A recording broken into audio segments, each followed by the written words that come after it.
Chain pockets గురించి తెలుసుకుందాం. ఈ చైన్ మనం 2 నెలలు 1 నెల బండి వాడిన తర్వాత మనకి చైన్ అనేది లూజ్ అవుతుంటుంది. ఆ లూజ్ వల్ల కూడా లోపల రేకు అనేది తగులుతుంటుంది అన్నమాట. చైను రేకు తగులుతూ ఉంటుంది అటు ఇటు. ఈ చైన్ హోమ్ మేడ్గా మనం ఎలా అడ్జస్ట్ చేసుకోవాలనే దాని గురించి ఒక వీడియో అయితే చేశాను. అది డిస్క్రిప్షన్లో కింద లింక్ ఇస్తాను ఫ్రెండ్స్, ఒకసారి చెక్ చేసుకోండి మీకు ఇంట్రెస్ట్ ఉంటే.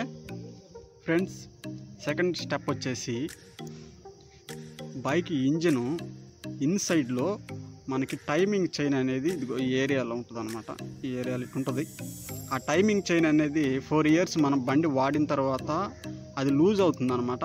ఆ లూజ్ అవడం వల్ల కూడా టైమింగ్ చైను అటు ఇటు తగులుతుంటుంది. దానివల్ల బండి టకటక కటకటమని రీసౌండ్ వస్తుంటుంది.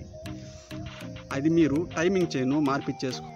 తర్వాత వచ్చేసి దానికి అడ్జస్ట్మెంట్గా ఆయిల్ పంప్ అనేది ఒకటి ఉంటుంది. చూసారా, ఇది ఆయిల్ పంప్. దీన్ని కూడా మీరు మార్పిచ్చేసుకోవాలి.